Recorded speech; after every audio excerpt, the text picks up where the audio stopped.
Hello Uh, and welcome to another session of 1MD Live.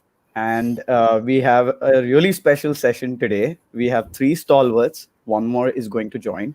And we have Dr. Harish Shetty, Dr. Shashank Joshi, and Dr. Sanjay Oak, who will be guiding the session today. I would ask Dr. Shetty to first introduce everybody, and then we'll take all of your questions. We have had lots of questions from the last session that we are also going to take this time. So please ask all the questions that you have. Thank you. uh, Welcome back to this marathon seminar. This will go on for 90 minutes and stay cool. Have your small snacks next to your table and a glass of water too. We have two stalwarts from the core team of the task force, which is overlooking COVID activity in the state. Dr. Sanjay Oak, you all know, has been one of the best pediatric surgeons of the country, has been the Dean of Nair Hospital, Dean of KM Hospital. He is also the CEO of Prince Ali Khan Hospital as of now. And he is the chairman of the Maharashtra Task Force Against COVID. A little more introduction, which probably you are not aware, I would like to share that as the Dean of Nair Hospital, he was responsible in establishing the Learning Disability Center in the Department of Psychiatry and Center for Autism also in the Department of Psychiatry. His intervention for children with disability is something which very few people know. Hundreds of lives have been changed because of this intervention. As there has been an electricity failure at Dr. Sanjay Oak's place, he's going to join very soon. But I'm going to ask Dr. Shashank Joshi straight a question. Shashank, you, me, Dr. Nilima Vaidya, Dr. Anjali Chabria are midnight people because on at the stroke of midnight we have calls of ICCU admissions, ICCU bed aheka. And all of us try all our resources across the city, and I have been helping patients. Apart from us, many others are doing the same. But you are a JJ guy, and you are proud to be a JJ guy. You are a person who speaks his mind straight. 1,500 beds in JJ Hospital, three ESIS hospitals yet free, but not involved. The footfalls at JJ Hospital has been very few. Why can't you just call up the chief secretary and tell him to release at least an ICCU at JJ? Why are the state government hospitals in the city of Bombay taking a backseat in the COVID battle? There could be a logic, there could be a reason. I am not aware, but you are the best person to answer this. So, as I said, I'm not a spokesperson of the government. Neither do I represent JJ Hospital. I did my MBBS MD at JJ, DM at KM. So, I was on both the sides of the bridge. But I'm a very proud GM side.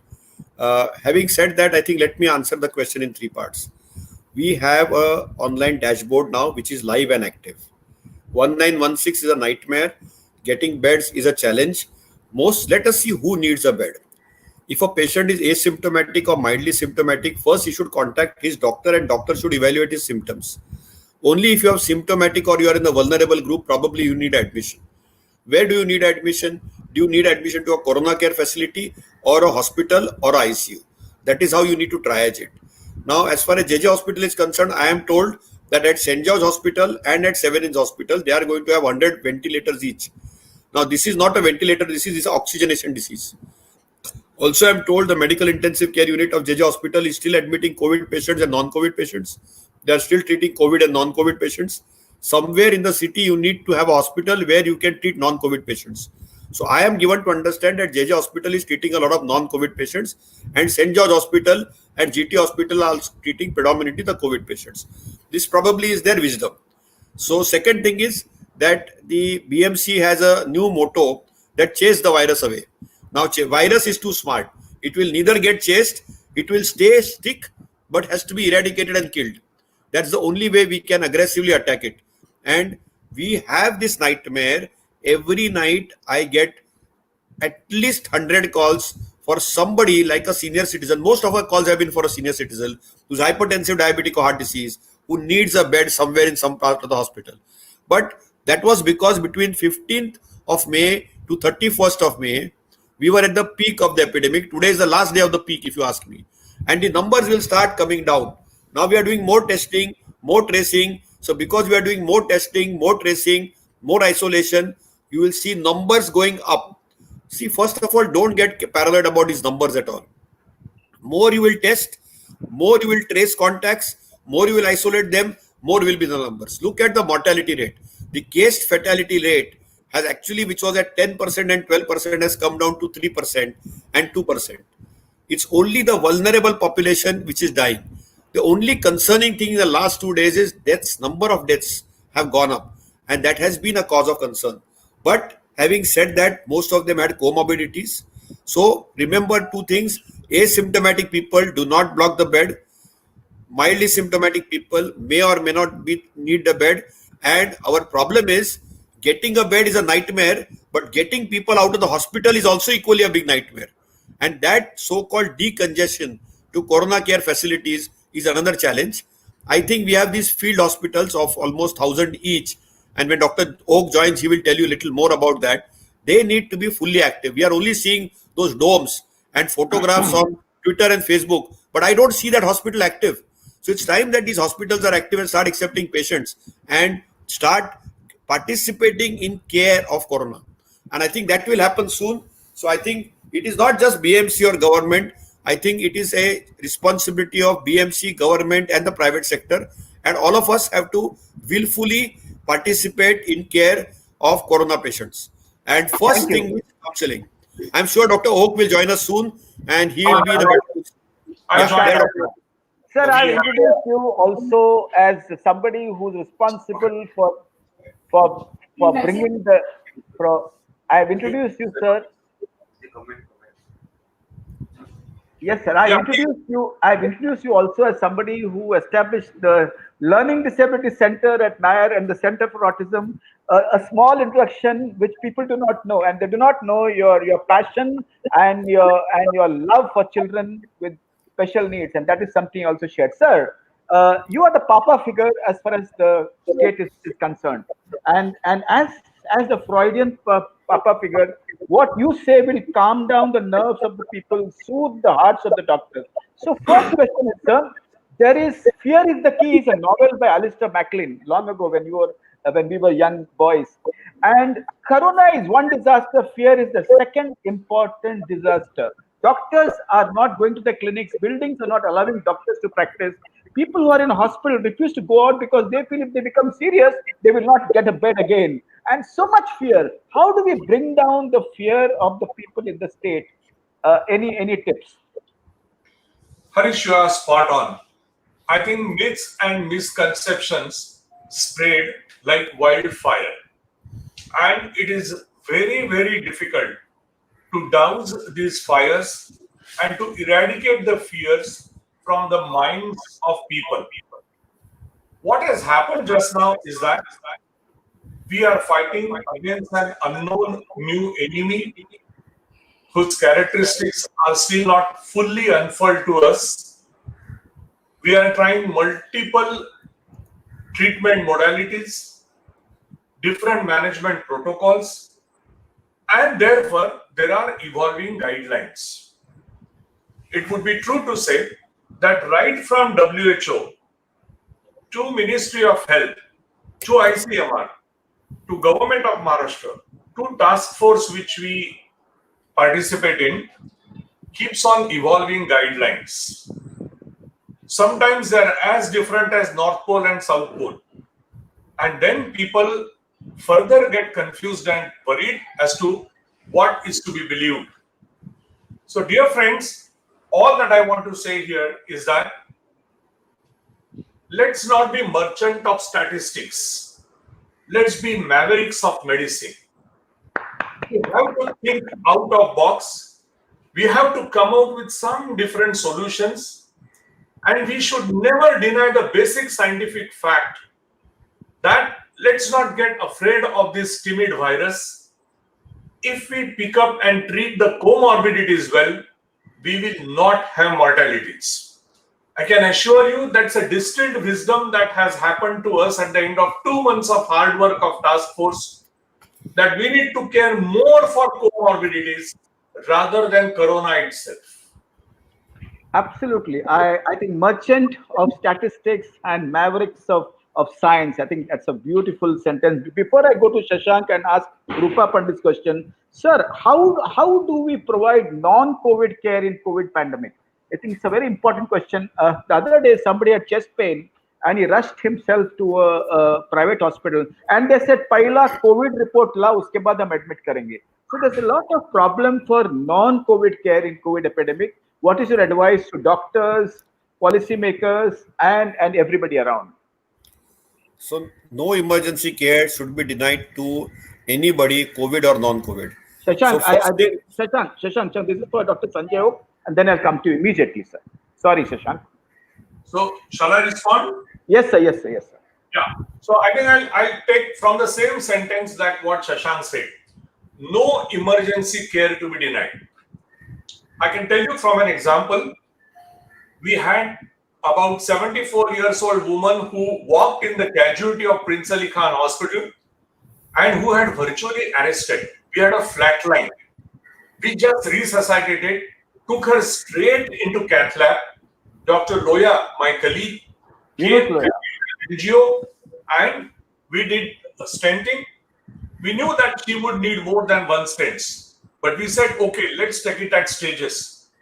Second day, when she was a shade better, we put another stent, and believe me, friends, she walked home on the fourth day. When we are caught in a frenzy of COVIDs, we cannot forget the non-COVIDs. So consistently, the task force has said one sentence that, okay, the normal work can hold back for some time. Believe me, Harish, in 40 years of my life, these are the only last 40 days when I have not operated a baby. But I can afford to wait for my hernias and my planned tumors and things like that. But I can't hold back an angioplasty, a coronary bypass, a woman who is delivering, a heart attack who needs pacing for arrhythmias, and a stroke and a cerebrovascular accident and a road traffic accident, trauma and fractures. So once we classify what are our life-saving non-COVID emergencies, there will always be a place for each one of us to continue with that. Your second question was about how do we do about this COVID work in the non-COVID or the COVID world tomorrow onwards. I think we'll come to that as we progress. What should be the protocols that we will follow afterwards? I leave it to Shashank to complete what he had started. And this part of the question, we will deal a little later. Thank you, sir. Shashank, would you want to extend your answer? yeah, I think Dr. Oak very nicely said that we cannot deny non-COVID care. In fact, I will give you example of our own hospital, Lilavati. First, if there's a suspect COVID, it goes to a suspect COVID place and it is treated. See, also remember, if you have a COVID test report which is negative, okay, 30% false negative is seen. So even if you have a COVID negative report, it is not giving you any false, it's a false sense of security. So I think you have to treat in this COVIDized world, everybody as suspect COVID and treat them with proper PPs. That is mandatory. I think it will be stupid and foolish and foolhardy and reckless if any medical professionals treat them with that. In emergency care, as Dr. Oak very nicely delineated, and one more thing probably in the hurry, probably it skipped his mind, is cancer care. People who are undergoing chemotherapy and dialysis care. In fact, Dr. Zahir Virani, who is a part from Prince Ali Khan, actually developed with Shidang Bichu all the guidelines for dialysis care. No patient should be denied dialysis, no patient should be denied cancer care or chemotherapy, and all other things which Dr. Oak has said. So I don't think non-COVID care will suffer, but non-COVID elective care has to be put on the hold till the pandemic is going to be under control and we get unlocked 5.0. Today we are unlocking 1.0. So I think we need to be very mindful, but I think non-COVID care has to be done.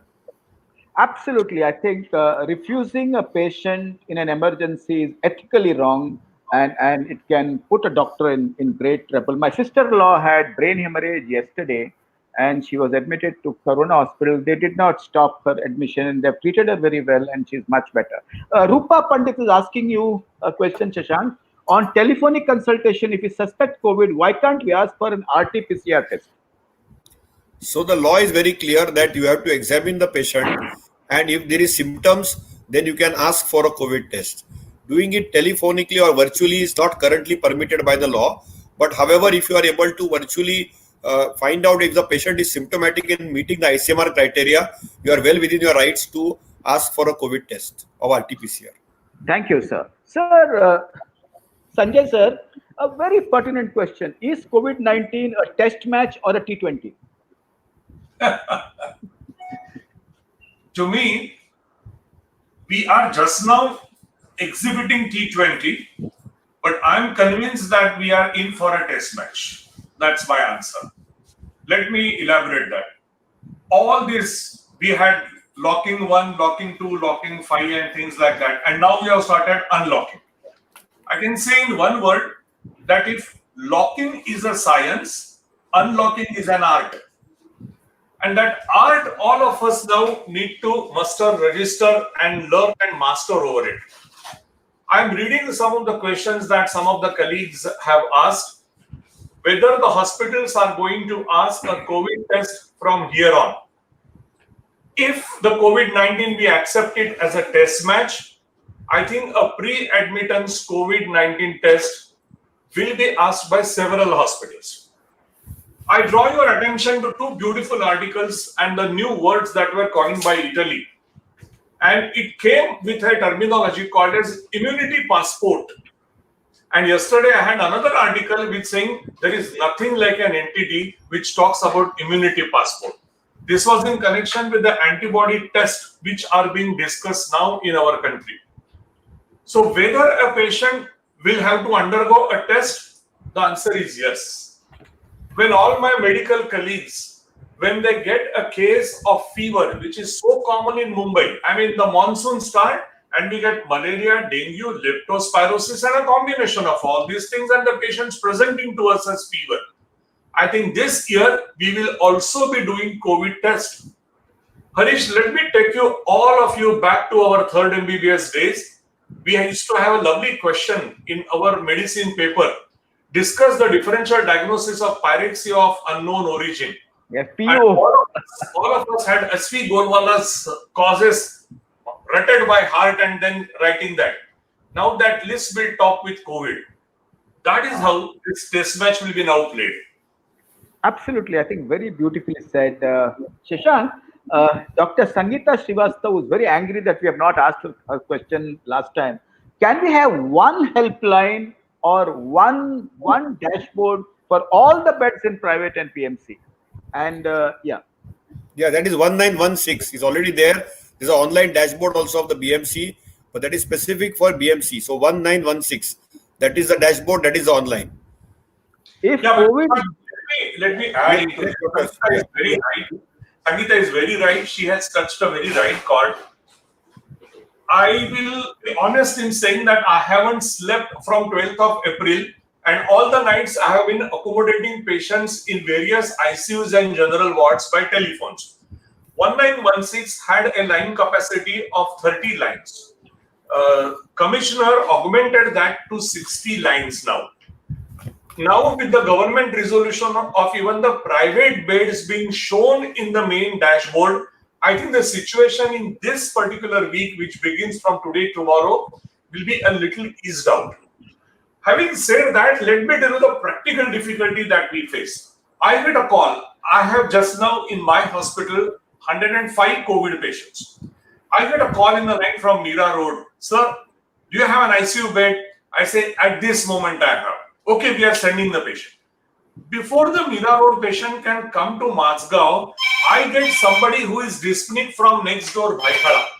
And I really cannot deny a ventilator or an ICU. So even before the waitlisted patient reaches you, there is someone who is begging for the bed. That's the situation with the pandemic. Thank you. I think immunity passport and the unpredictability of which patient reaches first is a very important issue. Amita Desai, company secretary, is asking if there are no beds in hospital. Shashank, can one be self quarantined at home? Who will treat such patients at home? The various So aspects. So your family doctor can treat you at home. If you are asymptomatic or pre-symptomatic or mildly symptomatic under virtual care, you can be self-quarantined at home, provided you download the Arogya Setu app. You are staying connected with a healthcare team, and you don't have any vulnerable conditions or comorbidities. As long as you do that, I have treated myself virtually more than 150 patients with COVID from home who are asymptomatic and have completely recovered now. So it is possible to give home-based care, but they need to have a pulse oximetry at home, because if they have a pulse oximetry at home, you can measure pulse. If they have a glucose testing machine, a blood pressure machine, we have been able to manage many people at home. It is only from day 8 to day 12, if they desaturate, they need to be moved to ICU. And a stage will come now, just like all other cities like London and New York, that when the beds become full, everybody doesn't need to be in the hospital. If you have a room, if you can be quarantined, you have a separate toilet, and you don't have symptoms, you are better off at home rather than in an overcrowded hospital.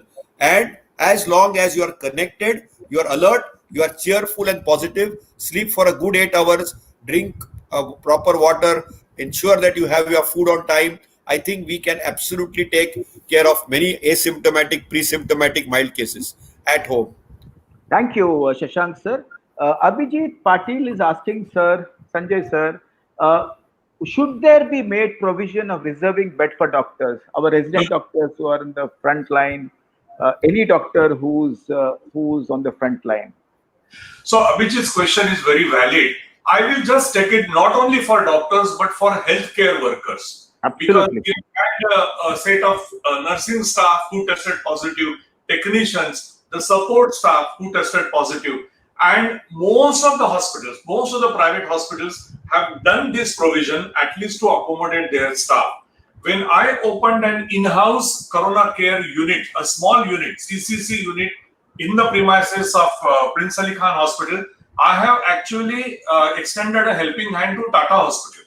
And there are 25 of Tata staffers who are now admitted with us to take care of this. So most of the people, even the corporation, for example, Nair Hospital, which was made a COVID hospital, so the Nair Dental Hospital, the beds were reserved for healthcare workers. So we have made that effort. Absolutely fantastic, sir. Shashank, as a doctor, what immediate measure or immediate care me and my family will get from authorities if I test COVID positive? So, if you test COVID positive, first is the age. Then, are you obese? Do you have hypertension? Do you have blood pressure? Do you have chronic heart disease, chronic lung disease, COPD? Are you taking immunosuppressed drugs? Are you pregnant? Are you a small child? These are the questions which will be the screen which will be asked. Then you will be asked symptoms. Do you have breathlessness? Are you breathless? Are you having fever? Or are you having cough which is dry? If you are symptomatic and you have any of these vulnerable conditions, it is better that a doctor will advise you to get into a hospital setup, because you are likely to be better managed there. The hospital setup could be either a corona care facility or it could be a regular hospital. It need not be a ICCU situation.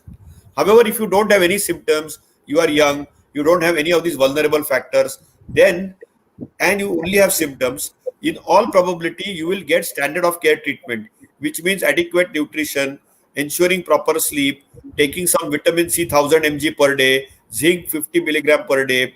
Then probably you will be either, if your ECG is normal and an X-ray test is done, if facilities are available, HRCT will be done, and if your lungs are clear and your ECG is normal, then you will be given 5-day course of hydroxychloroquine with 5-day course of azithromycin. However, if your QT interval is prolonged, then you will be given 5-day course of doxycycline with 3-day course of ivermectin. That is going to be the standard of care with some zinc and vitamin C, and you will be observed.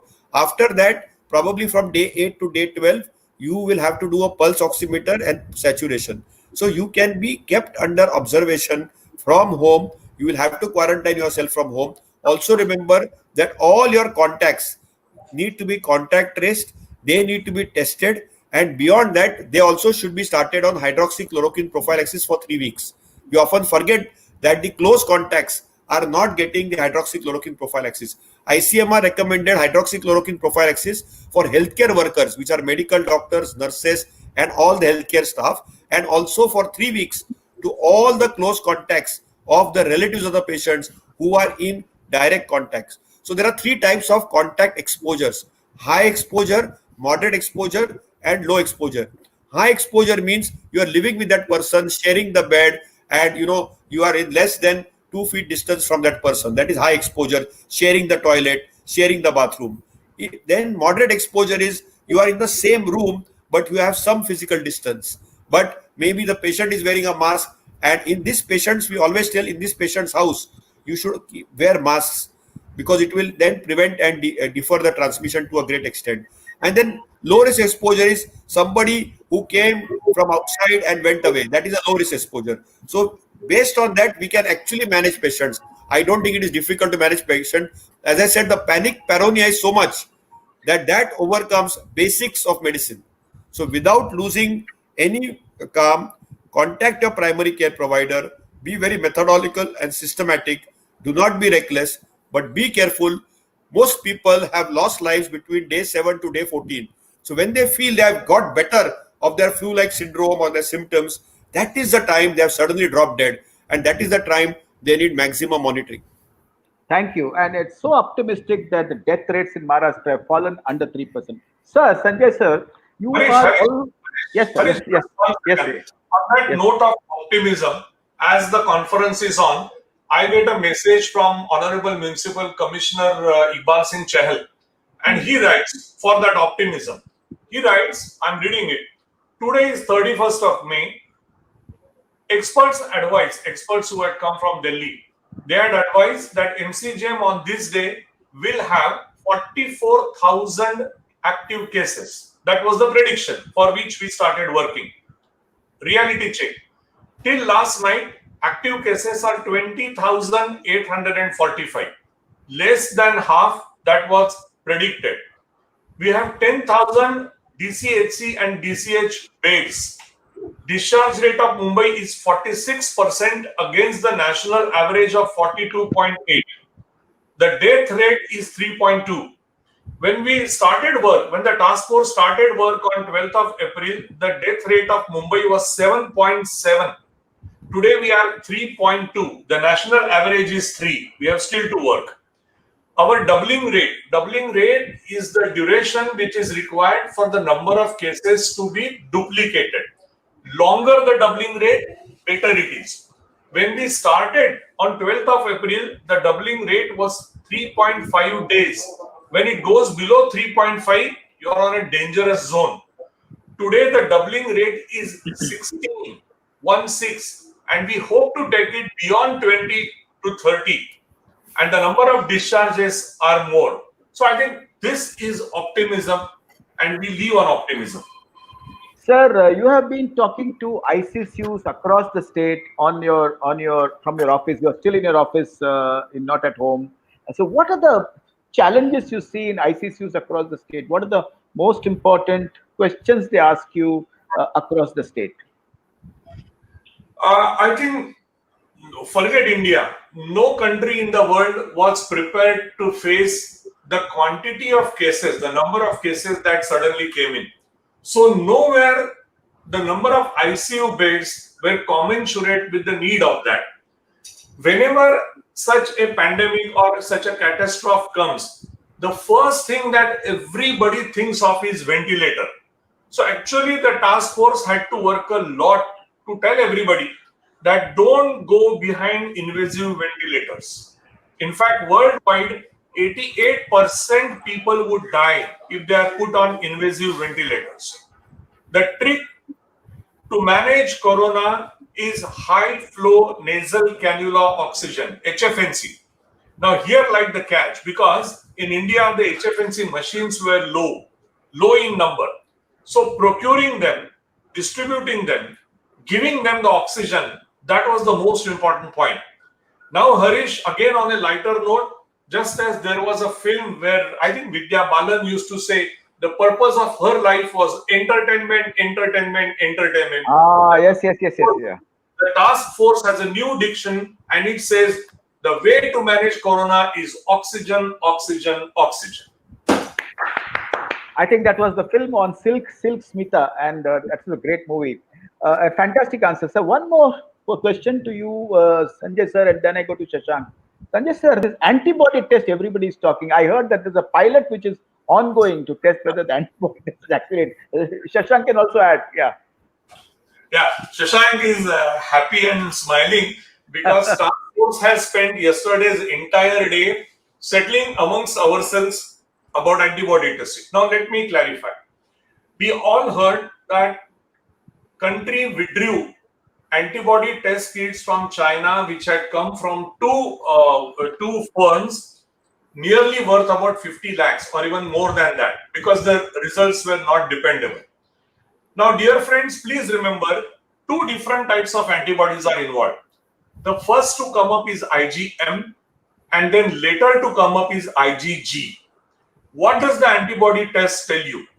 Please remember, antibody test kit is not to be utilized to diagnose corona infection. I repeat, it is not a diagnostic test for corona infection. It is helpful only if IgG levels have gone up for certain things. If you're a healthcare worker, suppose my resident, if his IgG levels have gone up after his bout of illness, I can be happy because it tells me he has developed adequate amount of resistance and he is the right kind of person to go and become the frontline warrior to treat a corona patient because he has antibodies. Point number one. Point number two, it tells me, lovely, he can be a plasma donor, a convalescent plasma donor. But behold, what type of test kit we want? We want a test kit which will not give us mixed results, which will talk about IgG. It will not be like a pregnancy kit where only one more line is seen. No, I want the titers, 1 in 200, 1 in 300, because that gives me whether the antibodies are adequate in that particular person. And the third thing, this is a virus which is unknown to us. So whichever antibody test kit we develop and employ, it should have nearly 99% specificity and sensitivity.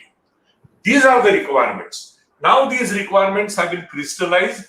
Shashank will more tell you about how ICMR has come ahead, and the entire task force has written a preamble to government as to why and what we want and how we can employ that in public as well as in private sector. It can be used to pick up a seroprevalence of the disease from a community, but we cannot use it to diagnose. To diagnose corona, it is RT-PCR only. Shashank. So absolutely, I think you can't diagnose on antibodies. See, a lot of people thought that like dengue, we do NS1, then we do IgM, then we do IgG. Now that antigen for corona is yet to come. The IgM of corona plain with qualitative and quantitative is yet to come. And the IgG which has come is qualitative, not quantitative. But we need it quantitative because we need the titer. Because if the titer is high, that person can donate plasma to save some COVID serious patient's life, as Dr. Oak rightfully said. So Dr. Oak has spent a lot of time with the task force delineating it. Right now, what is available from the private players is a khichdi test of IgM, IgG, which is a mixture which has no value. It will create more confusion and it is not going to be of any major yield. What ICMR has done is they have made a COVID kavach from ICMR, NIV, and they have done zero. In fact, from Mumbai also, 4 hot zones were spotted and they analyzed that IgG.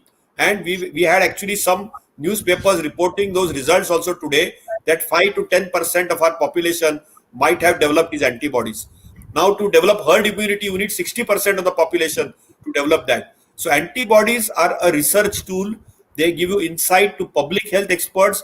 They tell the government and policymakers what to do. But for clinicians who are treating patients, you need quantitative separate IgM, quantitative separate IgG antibodies in the disease process. and they are nowhere near the site. So please don't go by that. A lot of Chinese and Korean kits were dumped on India. They were returned back because they were very inaccurate, and ICMR has taken full charge of it. And I think that is what Dr. Oak explained. So please don't get carried away. That immunity certificate which we see, if somebody is IgG positive, that person not only can go, see, for me, the worry is not getting into hospital. Bombay lives on local trains. Local trains are our DNA. Who can enter the local train? If somebody has IgG positive, that person should not be scared of entering the local train. That is one simple way to enter that local train. It will take away a lot of fear of people. That is why ICMR has called this test COVID Kavach. Kavach means a shield, which means if you have developed IgG, it is a protection. COVID Dhal, se dhal. protection. Dhal, COVID Dhal, dhal. Kavach. That is why they called it COVID Kavach. And our Prime Minister is very fond of all these names and acronyms. He's, I think, a master in all this, and he's really termed it very well.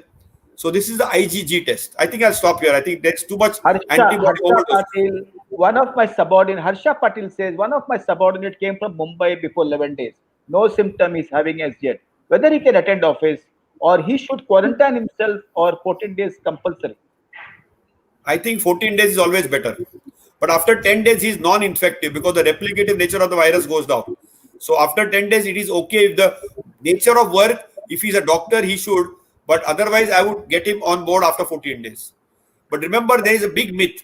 Somebody might have been COVID positive, but 10 days have passed. Then the virus becomes non-replicative. That is why ICMR changed the guideline that after 10 days, if you want to discharge, if you are asymptomatic for 3 days, then you can go home. Thank you. Sir, you said that we probably have a role of Make in India movement on the backdrop of Corona. So can you elaborate? Yes.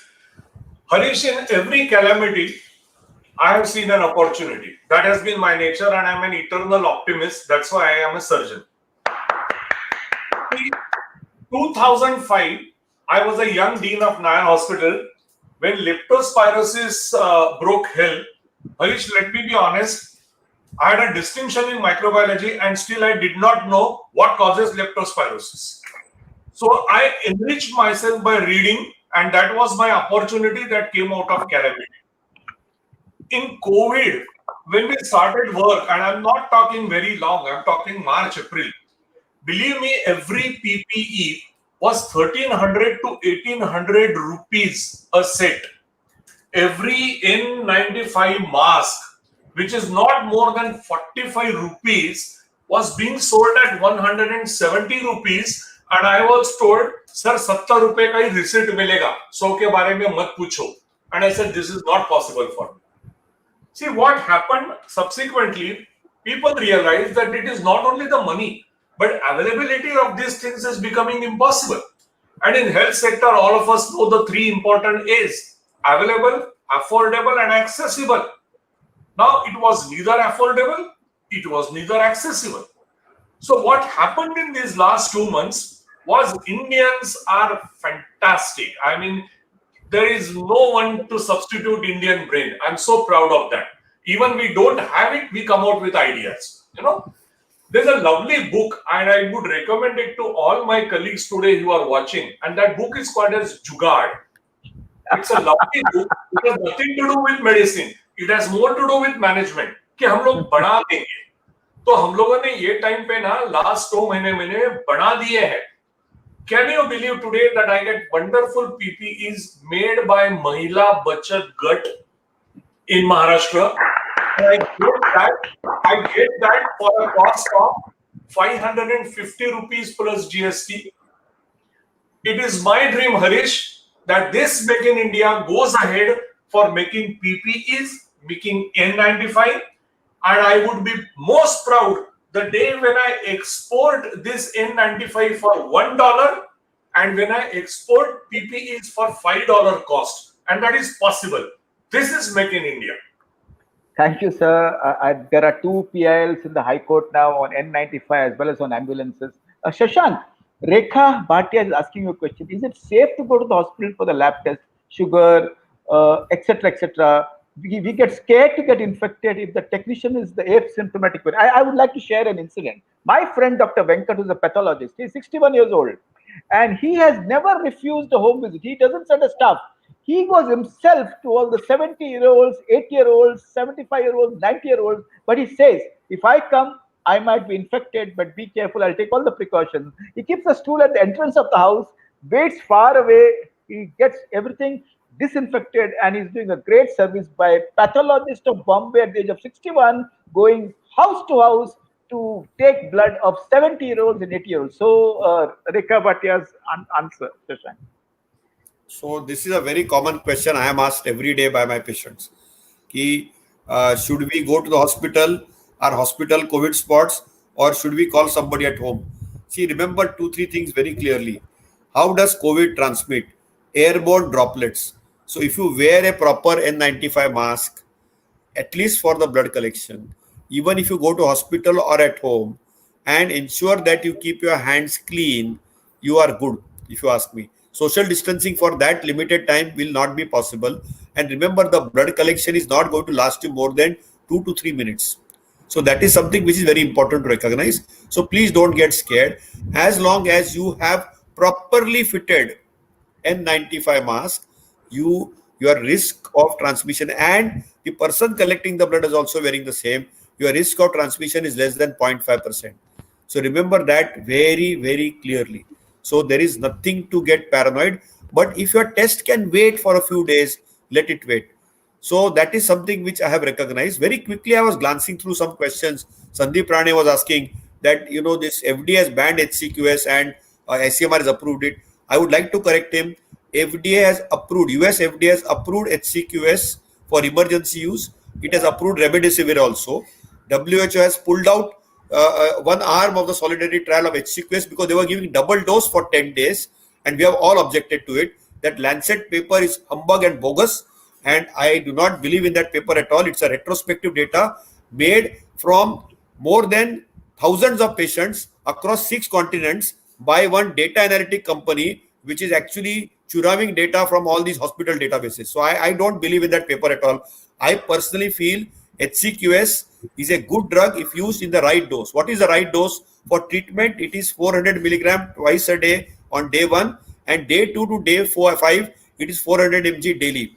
For prophylaxis, data published from All India Institute of Medical Sciences, as well as from Rajasthan, as well as by Dr. Tanu Singhal from Kokilaben Ambani Hospital, all the 3 data which ICMR took have clearly shown that people who were given hydroxychloroquine prophylaxis did not get COVID. People who did not take HCQS prophylaxis got COVID and were severe and died.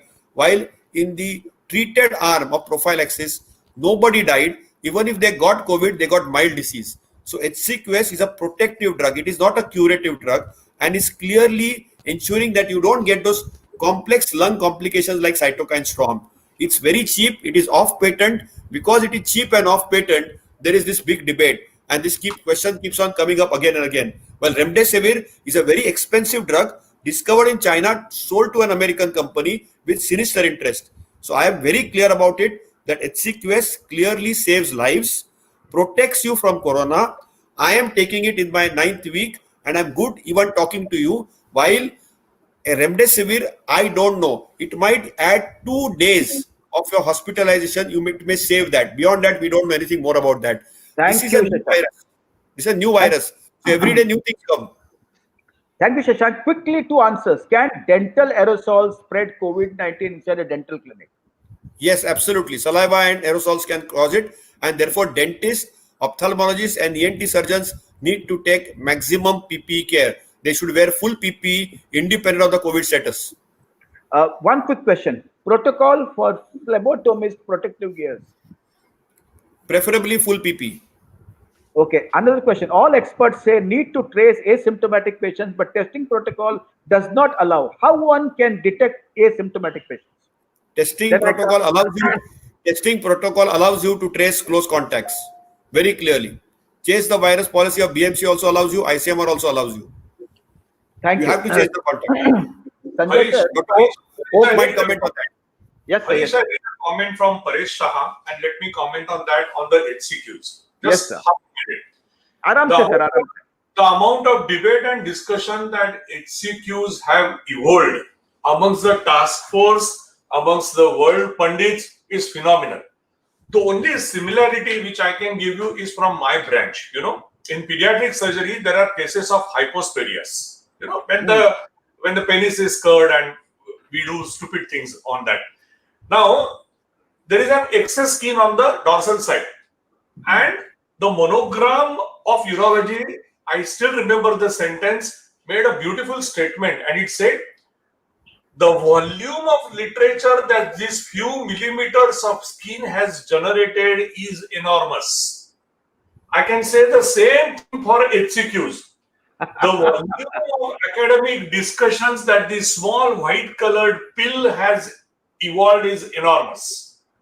But I have a feeling, and even the task force has North Pole, South Pole division in HCQ. Let me be honest about that. But me and Shashank, yes, me and Shashank are practical middle path balancing people. So Paresh's point is valid. Competitor. We have now advocated that people who are under 55, you can give HCQ. We have cautioned for a combination of HCQ and azithromycin because both can lead to cardiac events. We have noticed that bradycardia happens in some of the cases, but we haven't seen any sinister arrhythmia in all the public and private hospitals put together. People who are more than 55, people who are supposed to have comorbidities, we have recommended a baseline ECG and QT interval monitoring when the HCQ is administered. So I think this explains Paresh's point. Thank you, sir. Asking you another important question, sir. This 80-20, which has been invoked, it has not been implemented. Should there be more partnership between public and private hospitals? Absolutely. Now here again, see, task force was looking. The task force had very, very defined terms of reference. We were actually instituted. What is a task force? A task force is a think tank for the state of Maharashtra. I mean, we have brilliant guys like Shashank and we have not so intelligent, hardworking, practical surgeons like me leading it. That's the whole composition of the task force. We were supposed to actually look into the criticalities of event and how to reduce the mortality. That was the basic intention of setting up of the task force. When we started looking into it, we realized that very soon we are going to run out of beds completely in the public sector as well as in the private sector. So therefore, we made a recommendation. Even we were divided amongst us. I said 80%. My colleague said, sir, that will be too much. Let us put it as 60 to 80%. And the task force did in its own document said 60 to 80%. Task force did not comment about any financial aspect and charges with what is to be levied, what is to be capped, nothing. Task force has not said anything about the charges. But we were anticipating this increase in the number of patients, and that is why we said we need to reserve beds either a 60 or 60 to 80%. Task force also looked that there is a possibility that there will be several cases who are mild and symptomatic or asymptomatic and positive who should not block the hospital bed, but we need to provide for them. That is why the field hospitals in Bombay were advocated by task force, and now they are ready and I'm happy to see them. So this is where from that 80-20 concept came through. Thank you, sir. Shashank, Santosh Marat is asking, can a general practitioner start empirical treatment for suspected COVID cases without a test? And if so, for how long? So preferably on clinical suspicion, you should not start COVID treatment because there are a lot of risks involved in it. But it is also cumbersome. So if you are clinically very suspicious that there is COVID, you send a COVID test. Sometimes the report takes 2 days to come. In that, if the ECG is normal, X-ray is clear, and you are reasonably convinced that this is COVID, you can definitely start azithromycin with hydroxychloroquine. So I feel on high index of suspicion, after sending the test, you can start. Don't wait for those 2 days to be lost. Thank you. Sir, suggest, sir, an industrialist, Mr. Chandrasekhar Shetty is asking, Dear Dr. Oak, I'm an industrialist. What are the preventive measures to be taken while going to office? Or is there any preventive medication which will help me to be safe? Chandrasekhar, the role of HCQ, hydroxychloroquine, in prevention has been debated. There are some who believe in that, and that's why I take. There are some who do not believe. When we started the work, we were inundated with suggestions from our Ayush colleagues. And then the arsenic album, the second group talking about camphor, all these things.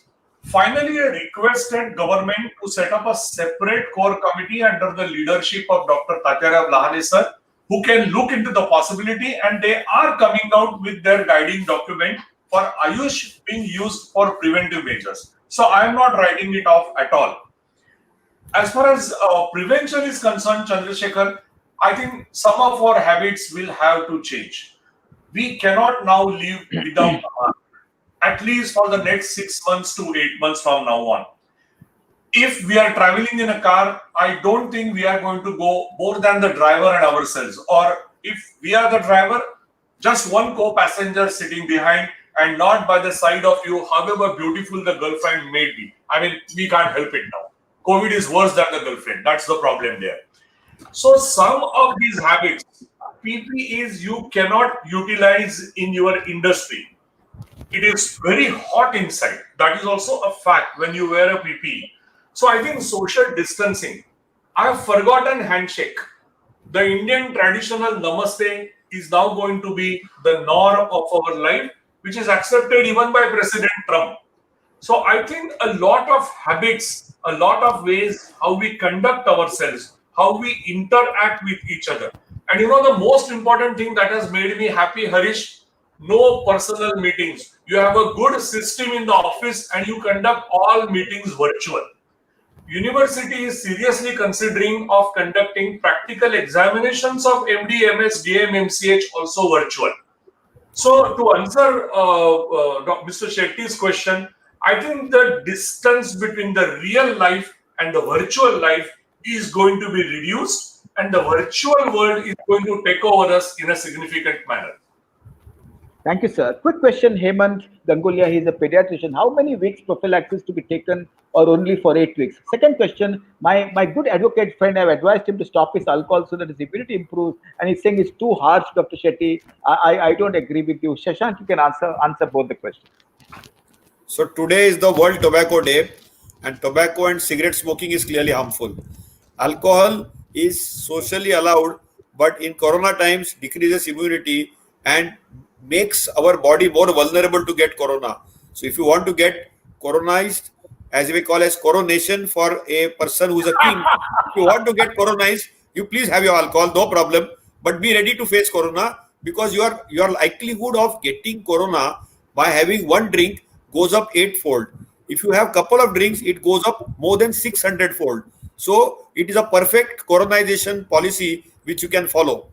And the last question is the prophylaxis dose and prophylaxis duration.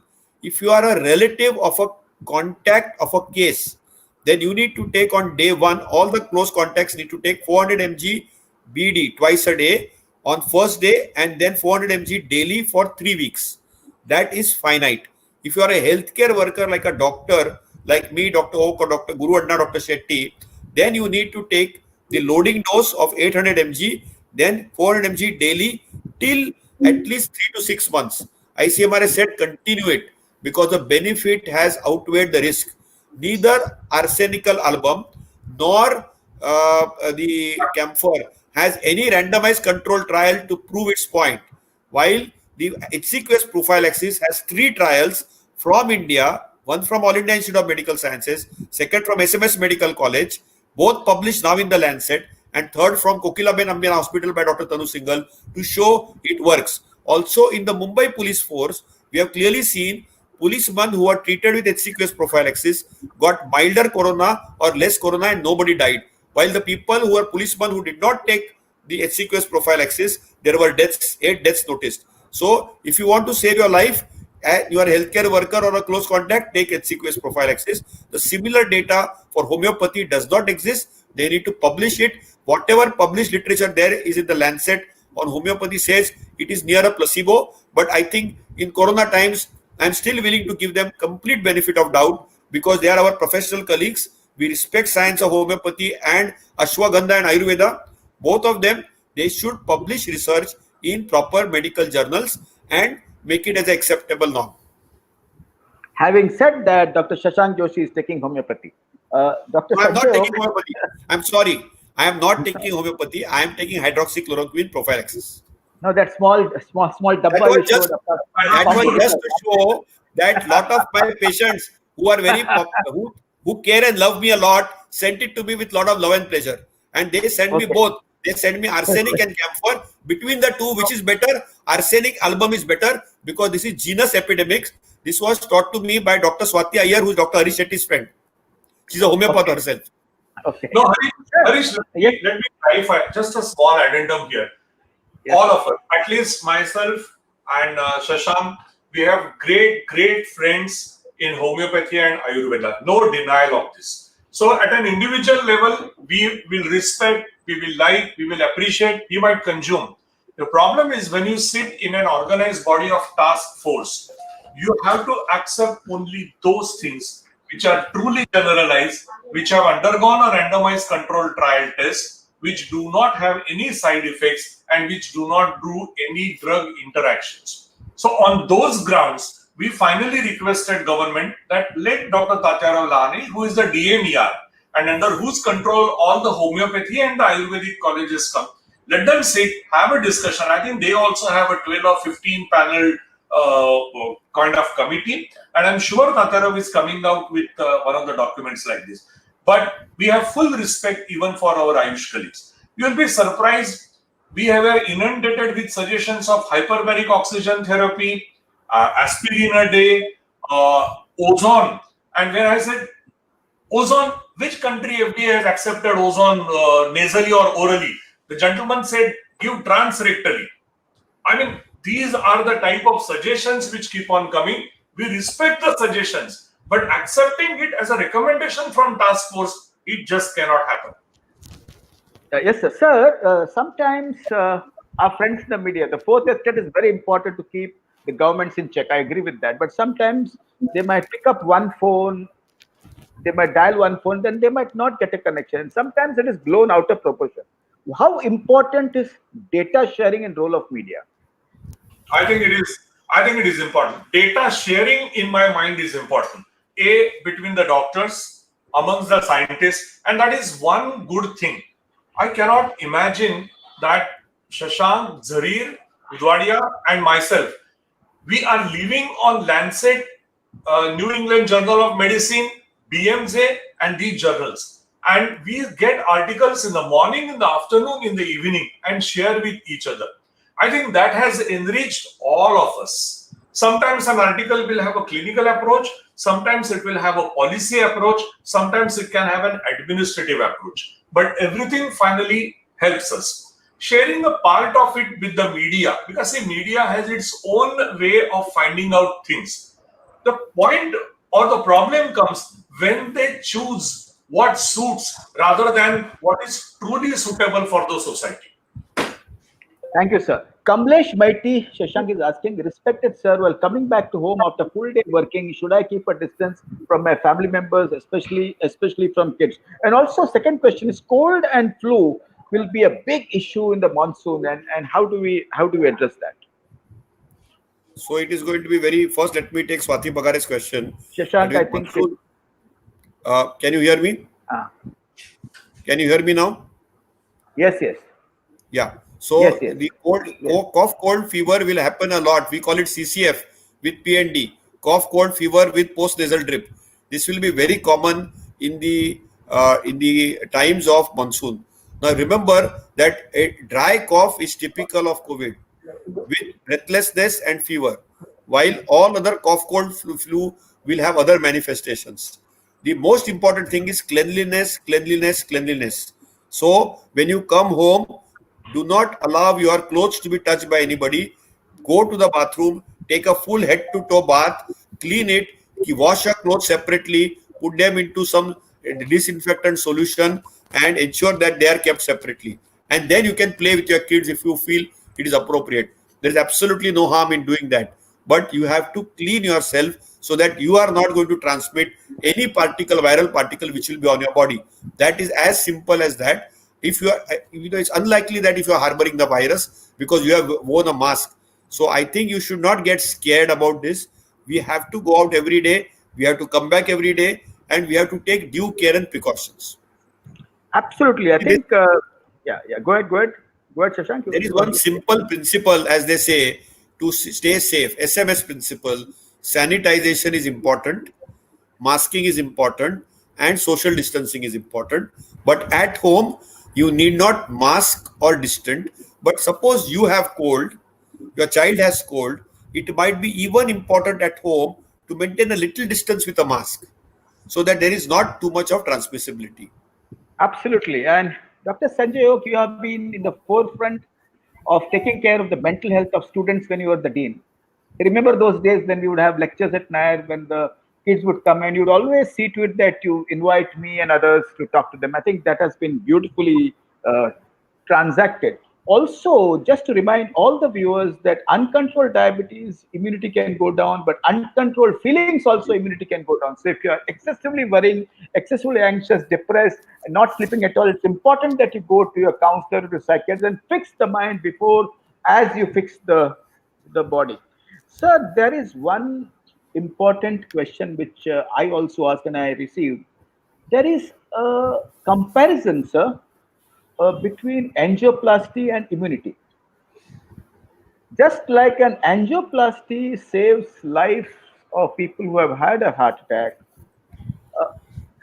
bringing up the immunity quotient through yoga, exercise, meditation, and sleeping well also can save your life from corona because corona is going to be there and the most important thing is building immunity. What do you all feel, sir? Sanjay Oak, sir, and then Shashank, sir.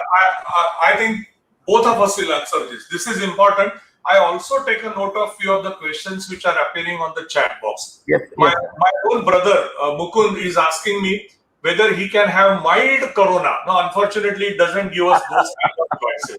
But let me make this thing clear. See, this is a problem even with the antibody test kits. We don't know how long those antibodies are going to last with us. You know, there are some of the prophylaxis right from our childhood. We used to take every year, come monsoon, and we used to get a prick so that the immunity lasts for about a year. Nothing has yet been proven about corona that if I get a mild attack, oh, I'm not going to get it at all in my subsequent life. There have been reports that people have got second episodes of corona in the Western world. So that mild attack theory will not last. When will the vaccine come? Will it be a polyvalent vaccine? Oh, we already have 11 cousin brothers of the main corona prevalent in India. So will that one vaccine be protecting me throughout my life? We do not have answers to any one of these questions. And therefore, when you don't have answers which are on the treatment side, the only other way is to, as far as possible, protect yourself by what Shashank said, sanitizing and social distancing. That is going to be the norm of life. Over to you, Shashank. I completely agree with you. I think mental health builds immunity, distancing will build immunity. You need to sleep for good 8 hours, and it's important that once you get asymptomatic or mild disease and whether when you recovered, only those antibody tests will tell us whether we have developed immunity or not. But in absence of that, good diet, good exercise, good yoga, positive thinking is as important. And I think that is a holistic approach. We have to be very cheerful. Fear has to make life, and we should be fearless but not reckless. See, the point is we take extreme steps. As Dr. Oak said, Indians are jugadus, but we are little extra smart. But this virus is smarter than all of us.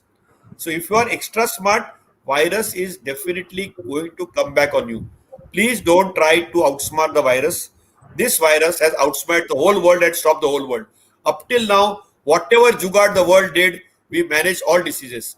This is one virus which has made us sit at home.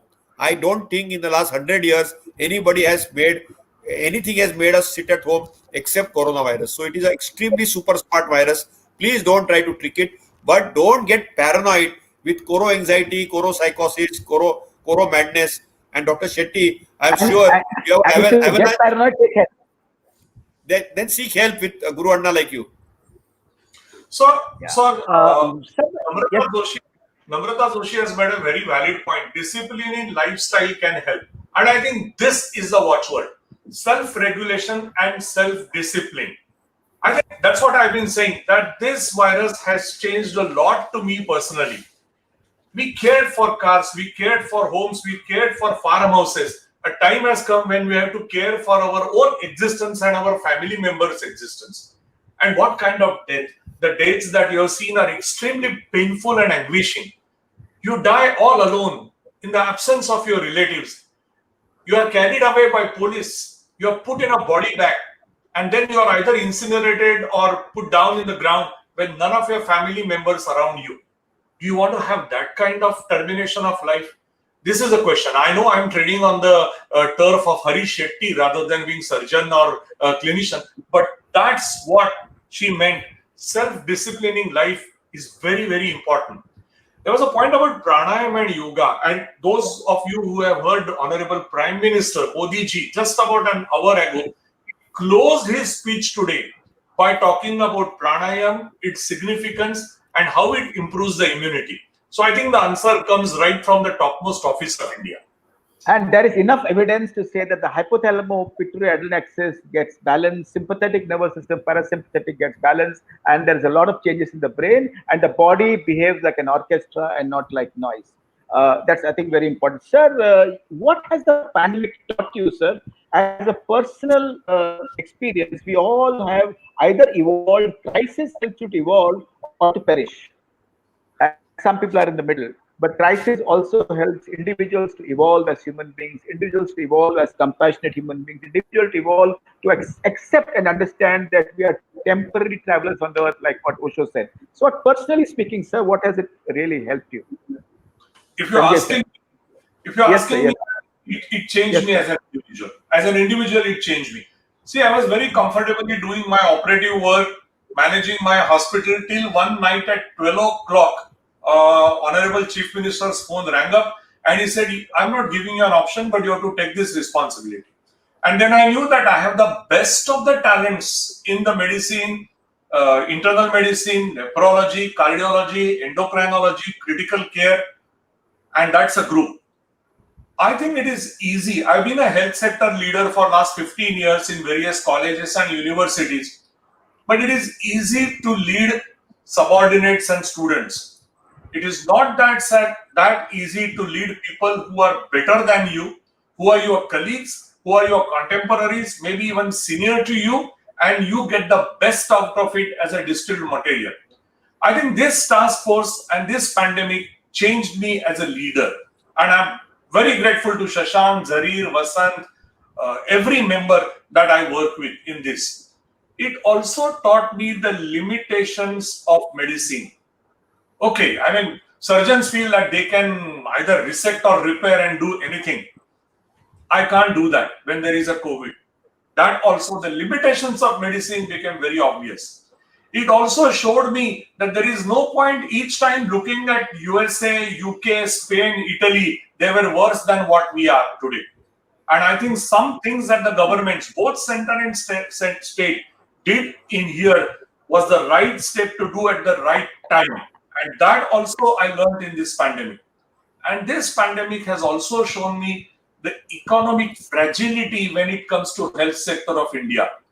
It has taught me a significant number of things, that how the health sector should evolve in the coming years if we don't have to fall a prey to a subsequent similar epidemic something down the line. All these lessons I have learned. It has exposed the fault lines of the health sector, and we need to spend more on the GDP. Yeah, Shashank, you're saying something similar. No, I think I completely agree with Dr. Oak. It's a learning experience to work in a group. We are all doctors working as individuals, and Dr. Oak had a tough job, looking at all of us. And, like me and Zarir were on opposite sides of the fence on hydroxychloroquine, landed up writing an article together on hydroxychloroquine and all the evidence based on it. So I think I have been able to have more friends. I am much more calmer. I am as reactive as before, but very mindful in my approach. And I think for me, it is a very important self-learning experience. I think it is a forced vipassana on me. After my father passed away, I actually wanted to go for a vipassana, me and my mother both, for almost a 10 days. And COVID has taught me, I'm currently quarantined at my house. It has given me that space of vipassana, being connected on my own, all alone, fighting this. And I think it is like a team effort. And I have been able to see a health sector, and I have also seen the resilient India. I have not seen the Jugadu India, whether it is center or the state. People are all at war in a very resilient, mindful way. And trust me, the Indian brains and the Indian response is one of the best on planet Earth. I think we have learned from what others did, but we did exactly what we felt was right for our city, for our state. And this is across the whole healthcare sector. I think, courtesy the task force and Dr. Oak, we could interact with doctors from whole state of Maharashtra, from Pune, from just the other day from Marathwada. And from all that, what did we learn? That the problems are the same everywhere. So for me personally, it is a great experience. I got to know Dr. Oak better. I only knew of him. I got to know all the team members better. We are like one group, small group, which constantly interacts every day. And Guru Anna, I was very shy of Facebook. I never did Facebook. I never went on Twitter. So I am grateful to you that because of you, I am on Twitter today. Because of you, I am on this Facebook Live today. I've never done, see, I've never been on social media, and this, forced us to jump. It's like when you have to swim. Okay, you have to jump into the pool. COVID taught us to jump into the pool and swim in the social media, and also be very careful and mindful. So I think it has been a great learning experience. And I think now we have to learn to live with Corona. I want to tell everybody here, as we gradually unlock, don't be stupid, be sensible, do the sanitization, do the social distancing, do the masking, but be cheerful and positive. If you are cheerful and positive, we will learn to live with Corona. We are going to take a couple of years. Don't ask me the question, when will Corona go away? We have to learn to live with Corona and be careful and mindful with Corona. Shashank, quickly two questions. How do you sanitize clothes, and should we take Sorry. vitamin C? Yes, sir. Yes, sir. I would be failing if I don't make a mention here. Yes, sir. We also learned one more thing, and that I always believed, right from my Nair Dean's years, that when public sector and private sector Yes, come sir. to people, when they respect each other and don't despise, don't hate each other, many battles can be fought effectively. I'm grateful to public sector, MCGM, government. I'm equally grateful to all private hospitals, small nursing home owners, and everyone. We have had numerous teleconferences with commissioner, even chief minister sitting with us and listening to all of us. And this is one example how we have unfortunately built barriers in last 70 years. We need more bridges, and Corona became a bridge for public and private sector being coming together. Absolutely. Shashank, quickly, vitamin C, how to sanitize clothes, and BCG. So Vitamin BCG, we are all BCG vaccinated. BCG vaccine is undergoing a clinical trial. But if you have access to BCG and want to take an extra BCG, there is no harm in taking it. Vitamin C, prophylactic dose, 1000 milligram per day. Treatment dose, IV vitamin C, 25 grams. Severity TB hospital, doctor is giving it very effectively, but I don't recommend it. But the third question was sanitizing of clothes. Basically, clean clothes with a good disinfectant, standard bleach or hypochlorite can be used if you are particularly a healthcare worker. In a non-healthcare worker setup, just wash them well, but wash them separately. Even if you put your clothes in Dettol for some time and then they wash them out, that is good enough. There is no need to buy specialized disinfectants for that. Okay, UV treatment does not work. UV Ah. treatment doesn't work. I just saw that question passing in. UV treatment doesn't work. To keep the air conditioner switched off, Government of India has released very good guidelines on air conditioners. There is no need to have HEPA filters, except that if you are taking care of COVID cases, a exhaust fan at home will help, because that becomes reverse ventilation. So if you have a AC with an exhaust fan, that is worthwhile fitting. They say the other AC, which is linked to the system outside, is much better than the window AC, which is what they're saying. Is that true, Nishant? Means I The didn't get AC, it. the not the window AC, but other ACs which are there in different rooms linked to a machine outside is much better. No, no, no, no, no. Actually, best AC is open the windows and ensure your fans are on. That is the best Okay. AC. Okay. Shirija has asked, should she wear the mask for the next 3 years? Next 3 years. See, Japanese and Asians, if you go to Japan, if you go to all the Asian countries like Vietnam, Cambodia, Thailand, they have always been masking. If you look at even the Munis, which are like the Jain Munis, they have been wearing masks for a long time. So masking is a part of our culture. And please don't be ashamed of wearing masks. Okay, if you are wearing mask, it is both both the things are important. Maun vrat and mask. And I have learned this in this pandemic. Keep quiet, only open your mouth when asked. And second thing is mask yourself. Masking is here to stay, madam, and we will have to continue masking. I don't know how long, but it is always prudent that whenever you are out, better to have a mask. Okay. Uh, Ajay Kumar Singh asking about children, but for that, sir, you'll have to come at 7 p.m. on the same link. We have 4 child psychiatrists who are going to talk today at 7. Uh, Sanjay, sir, again, a very philosophical, uh, predictive question, which is extremely important. Do we need more investments in public health? How Oh, will COVID? Yes, sir. absolutely, absolutely. I have been outspoken for many, many years. It is my, what I can say, left ventricular pain that 70 years we have had governments of various political parties. I know nothing of politics. We have made abysmally poor investments in the health sector. How can you justify a GDP about 1.3, 1.7, 1.8 when the US is making 17 to 18%? That was one mistake. Second mistake was we all wanted to be super specialist surgeons. If I ask a third MBBS guy, what do you want to become? Sir, I want to become a surgeon like you. We did not look at community health. What India needs for at least next 10 years is community health. And when I say community health, I don't mean MD in PSN. A surgeon like me can do better community health. I can go on Sunday to various villages, which I've been doing for several years, and work in the community. My specialty, I think I will be giving practical messages to people. This is second important thing that is required for the country. And in the next few years, we have to think out of box for medicine. That's what I meant by mavericks of medicine.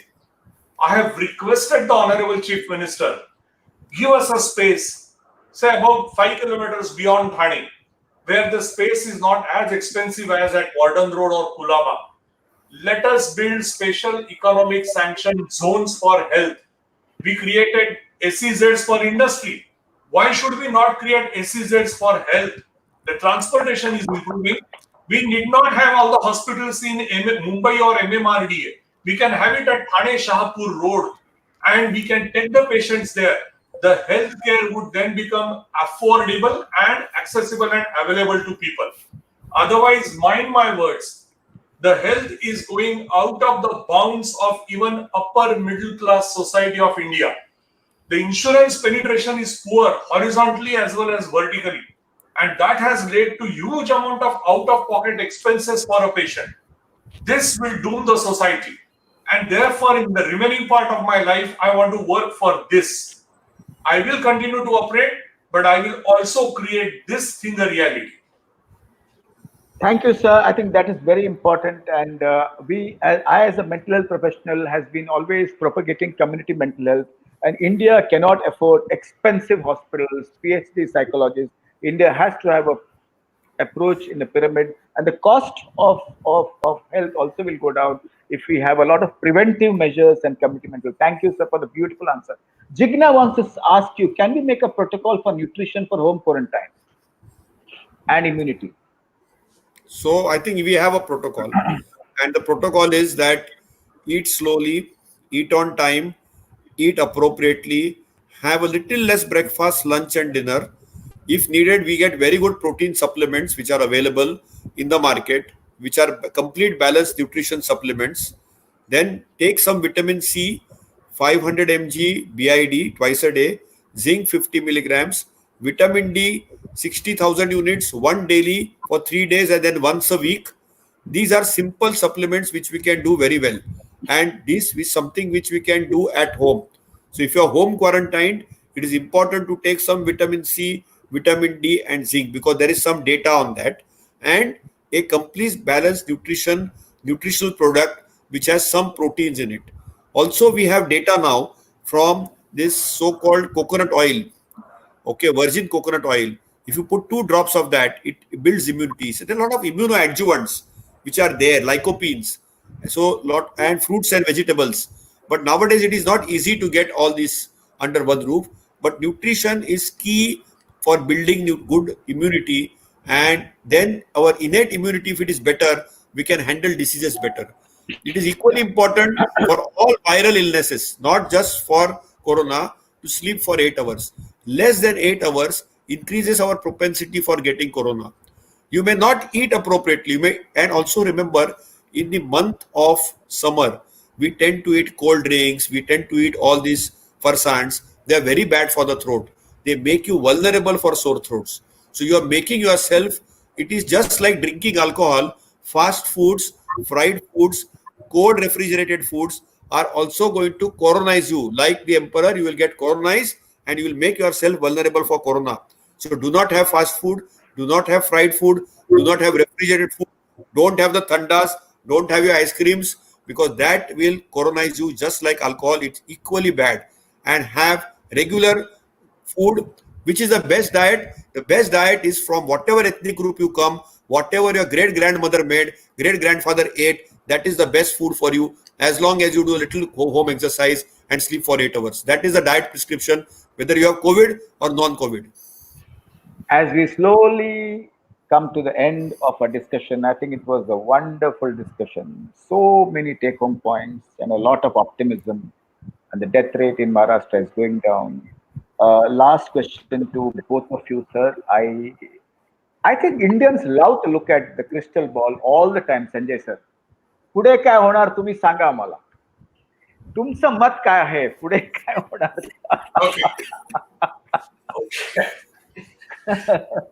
I made one comment that I'm an eternal optimist. Yes, sir. However, as I said, that locking the country was a science, unlocking it is an art. And we will have to master that art. There are several suggestions that the task force has made to Honorable CM as to how to unlock.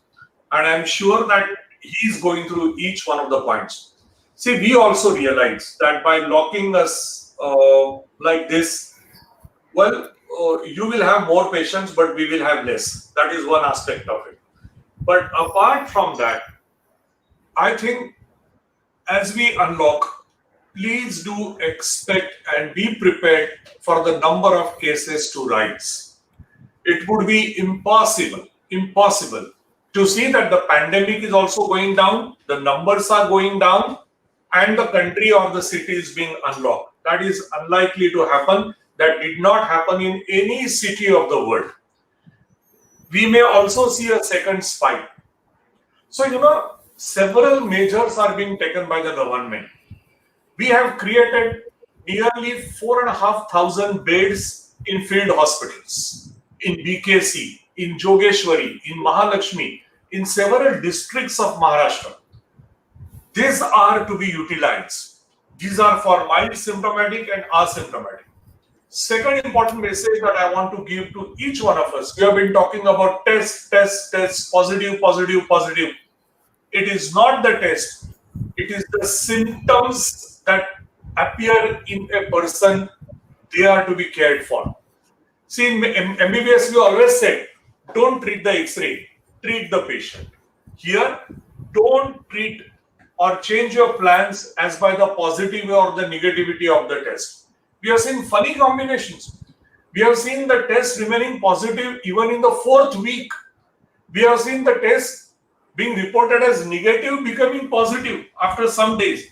And that all happened because we tested the individual at different times of this disease process. The test may continue to remain positive even after 4th day. The virus will enter the GI tract, will be excreted through your excreta. And if I do a soil sampling, I will find the virus in the soil. But after about 7th or 10th day, the infectivity of that virus is practically gone. Shashank will elaborate more on this. So, dear friends, all that confusion that has been generated, positive test, negative test, one member of the family is positive, well, that is to be noted. But what is to be cared for, what is to be treated is the symptoms and not the test. So this time, next 3 months, if any one of the family members gets cough, cold, stuffy nose, loss of smell, loss of taste on the tongue, feels rather feverish, malaise, gets a diarrhea, don't sit at home, report to your doctor, whosoever he may be. He will ask for a COVID test in his particular brilliance. Please do it. Don't wait. He may ask for an X-ray. Some of the colleagues had asked about the value of X-ray. I can tell you, me and Shashank have diagnosed COVID on X-rays and CT scans even before the COVID test reports were available to us, even for people in very high offices in Maharashtra, and we were proved right. So an X-ray chest, an HRCT chest has a significant role to play. That is the reason we have installed 400 mA X-ray machines on mobile vans and taken that to Dharavi. So the months to come are going to test us, are going to throw us in a whirlpool. We are likely to see more cases if we are proactive. And that's what the new slogan that BMC has now come out with the new commissioner. And the slogan is chase the virus. Don't allow the virus to chase you. You chase the virus by going behind the cases. And I think the victory lies there.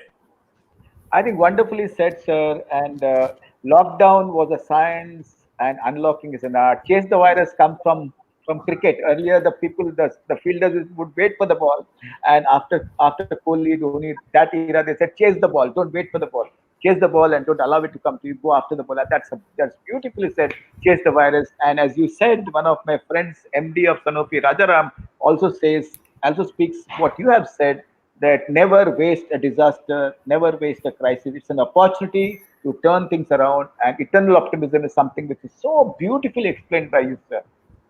Yes, Dr. Shashank. So I think everything is said. We have to conquer the virus, and to conquer the virus. काय होणार? तुम्ही नेमका मी म्हणता आता तो peak होणार आणि नंतर तो Peak is over. If you ask me, the next 10 days is the max peak. Then the peak is over. We might get a second peak. We have to live with the virus. But Niman said, no, 1 second. Niman said that Nimans and all, I don't believe in Nimans and all. See, Nimans, they have not published data. They are predictologists. I have these people are not even doctors or they are semi-doctors, and they start predicting things. Nimans should take care of mental health and neurology. That their science. Yeah, they are not domain experts. They are not domain experts to talk about COVID. They can take neurological features of COVID. So let me be very clear. No, one second. I need to say this. MCGM hospitals never closed down. They stood by the people of Bombay and the people of Maharashtra. But Nimans closed down for 2 months. And that's one of the worst things that has happened in the country. That's one of the worst messages Nimans has given across the country to government hospitals. And I really look at the strength, power, and the resilience of MCGM hospitals and our government hospitals, which has stood the test of time, which has put the yoke to the wheel. And I really congratulate the MCGM hospitals. Go ahead, Shashank. So first thing is that, see, peak will be different in different cities. Mumbai is just getting past the peak, while Ahmedabad will follow us, Delhi will follow us, Indore will follow us. Bangalore might have it much later. So over the next 3 months, different geographies of India, which are red, will go through their peaks. What is our goal? Red remains orange and orange becomes green. But our biggest challenge of art of unlocking, which Dr. Oak said, is the green should never become orange or red. So that needs a lot of mindfulness. Corona is here to stay. And come winter again, November, December, we will have the second peak. It's a virus. It has to fall its life cycle. It will come back again, but maybe in a less mutated form, maybe with some immunity. We will have some vaccine. We'll know treatment strategy better. We will be better armed. Right now, we were attacked by an unknown army like a alien spaceship which we did not know anything about, which was of ubiquitous Chinese origin. Now we understand it better. But still, the virus is smarter than us. Even today, I must admit with all humility that we bow down to the virus and we have to kill it mercilessly. No question asked. Corona has to be killed. It has to be conquered. We need vaccines. We need to develop immunity. And human body is a very strong, resilient body. It will make its own antibodies to destroy this virus. And I am very optimistic, but we have to live with Corona for 2 years. Next 3 months, the whole country will go through a turmoil. That turmoil, we should not panic. As it is, we are very high on panic mode. The panic mode has to go away with a very patient mode. We have already been very patient, and I think we will emerge as a stronger India. I think India will be a superpower. It will be far ahead of China. Europe is finished, and Corona, whatever little of Europe was left, it will finish it off completely. US is under threat, but India will emerge as a very strong superpower. In 2 years, we will see a very strong and resilient India with lot of positivity coming from India. You can already see that President Trump has invited now India as a part of the G7 summit, and you will see India emerging as a stronger superpower. I am very confident we will conquer Corona, we will kill Corona, and we will definitely be able to handle this better. Next 3 months are red months. Be alert, do SMS correctly, be cheerful and positive. That's my message. Thank you. As we close down this lovely conversation, I would like to remind all viewers the morning session is about the physical self, the 7 o'clock session in the evening is about the mental self, and we have four best child psychiatrists across the country who are going to talk to you at 7 o'clock. Dr. Sapna Naik Bangar from Bombay, an MRCP in London, and she has worked in child psychiatry in London. Dr. Jai Ranjan Ram from Kolkata, again MRCP, worked in India and London in child psychiatry. Dr. Deepak Gupta from Delhi, he has again an MRCP and he has worked in India and London. Now he's in India, wonderful psychiatrist. And the fourth is Bhushan Shukla from Pune, again child and adolescent psychiatrist, MRCP from London. And all four of them practice only child psychiatry in the country. And they are going to converse with each other along with yours truly, Dr. Harish Shetty, at 7 p.m. Join us there. We'll wait for you. And Sanjay sir, namaste. Thank you for that beautiful sharing and excellent narrations. Shashank, my chief Anna, you have been always there every week.